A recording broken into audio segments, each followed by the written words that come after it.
L'art de cuisiner, c'est sublimer un produit avec les contraintes qu'on peut avoir et la saison.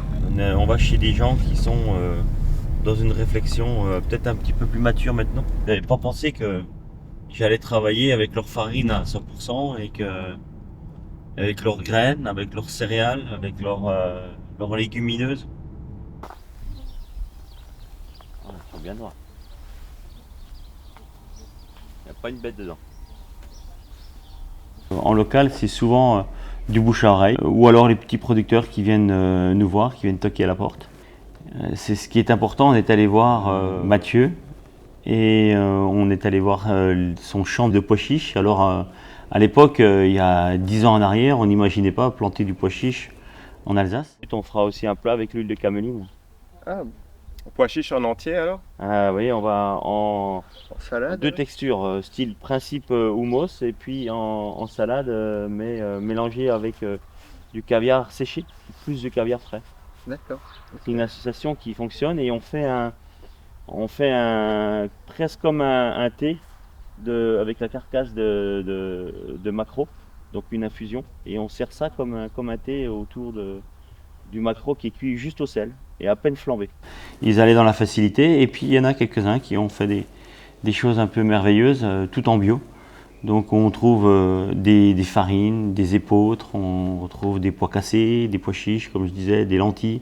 Et à travers ça, un produit miraculeux, c'est la caméline, qui permet que les mauvaises herbes ne poussent pas sur les lentilles. Donc ça pousse une petite graine qui est récoltée juste avant la culture de la récolte des lentilles. Et avec ça, on fait une huile. Point d'amertume, mais c'est sucré. T'as le côté petit pois de vouloir s'accrocher. Mais ça, on adore ça, ce genre de petites choses là, comme ça, nous, dans notre domaine.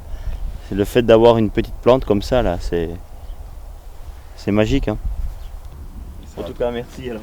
Allez. Bonne journée, Merci Laurent. encore pour tout. Merci à vous. Je vous Merci. tiens au courant pour les pois Oui, chiches verts. quand c'est possible. Je pense Dans le que pire ce des sera cas, d'ici on un vient mois, les un mois cueillir et demi. nous. J'ai commencé la cuisine tout simplement parce que maman était déjà cuisinière. Elle avait fait une école hôtelière.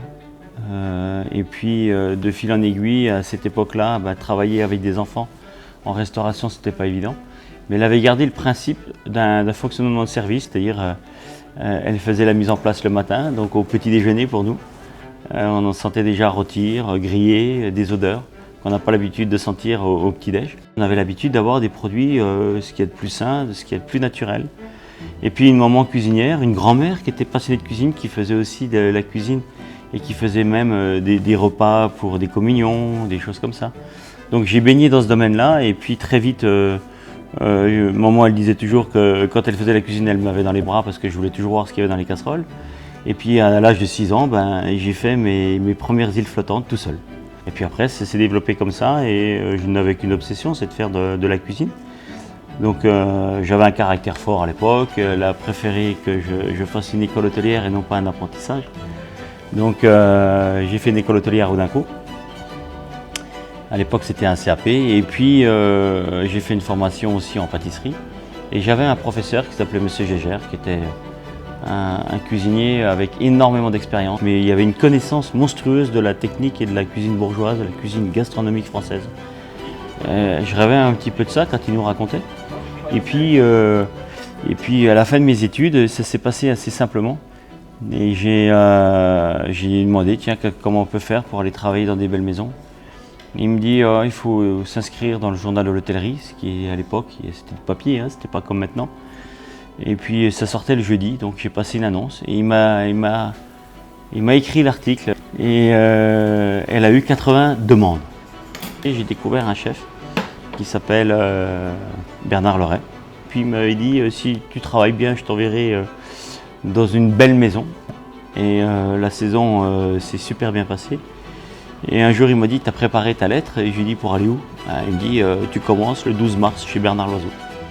J'étais gourmand d'apprendre et d'aller peut-être un peu trop vite.